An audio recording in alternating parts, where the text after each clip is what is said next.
There wasn't much time to pack before France's ambassador to Australia boarded a plane to Paris, ordered out of his embassy by a president furious at being cut out of an international deal. Before departing, he had spoken of his sadness at how things developed.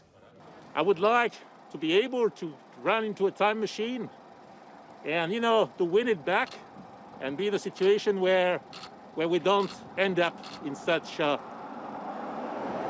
incredible, clumsy, inadequate, un-Australian situation. The US ambassador also told to head for the Elysee, where he'll meet a president whose mood has hardened. Emmanuel Macron incensed that Canberra, Washington and London came to an agreement to help Australia develop nuclear submarines, denying France a multi-billion-pound order for conventional vessels. America and France were still talking today at a G7 meeting in the north of England.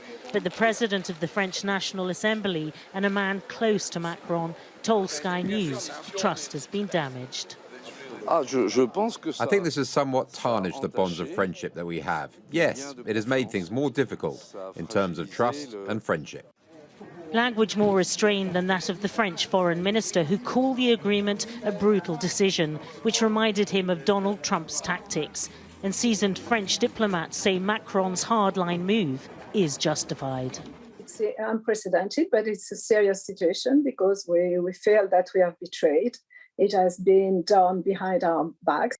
The contract was important because it implied jobs in France, and it was 56 million euros contract, and which has been done years ago. So this is really something which is unacceptable. President Macron is furious. He only learned of the Australian, America and UK deal by letter hours before it was announced. And yet many question why, given 3 nations are involved in the agreement, the French ambassador to the UK hasn't been recalled. The French are particularly upset with the United States rather than the UK because it's American subs that are replacing the French subs, but also because I think they feel it was the responsibility of Washington to approach this issue in a more transparent fashion. President Macron has taken a hard diplomatic stance. His fury over the loss of the deal likely made worse given he's going into a French election next year.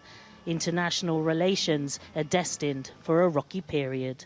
Michelle Clifford, Sky News, Brussels.